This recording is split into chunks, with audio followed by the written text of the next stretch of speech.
the information, every single file, on behalf of these American women.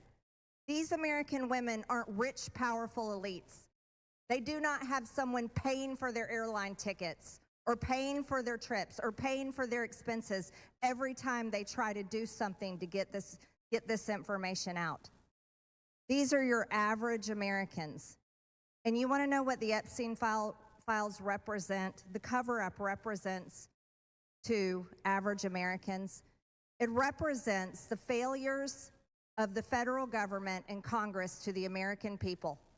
And that is what people rose up about in 2024. They wanted and demanded transparency from their government and for Americans finally to be put first.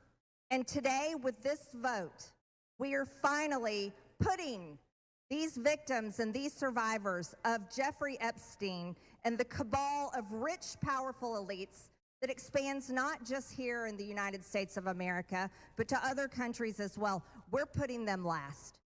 And that is exactly what Americans want. You see, for far too long, Americans have been put last. And they're sick of it. They're sick and tired of it. And this is why they don't trust Congress. This is why they don't trust the government. And here's the problem.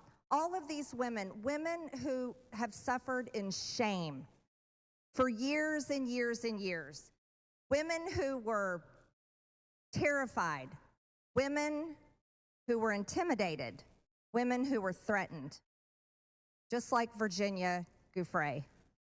And now she's dead. And these women should have never faced that, for this information to come out.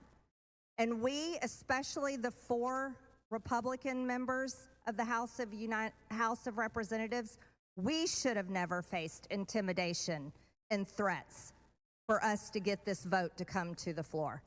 Never forget, there were 4.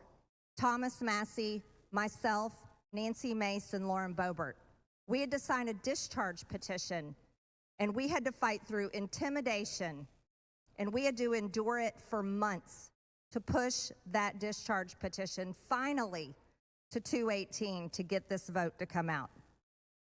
This is what the American people are sick of, and rightfully so.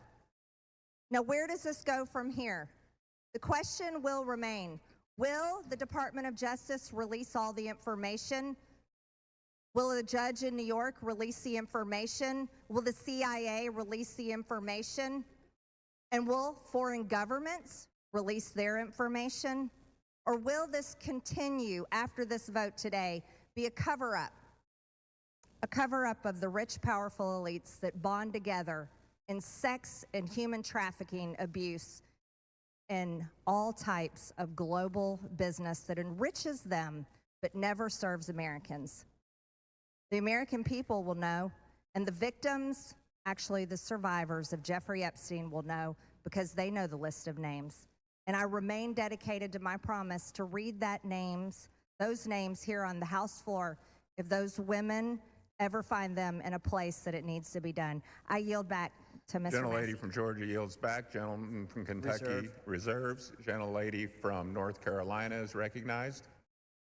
I reserve, Mr. Gentlelady reserves. Gentleman from Kentucky is recognized. I yield myself 1 minute and 30 seconds. Gentleman's recognized for 1 minute. I want to thank the generosity of Jim McGovern, Representative McGovern, for granting us this. All right, as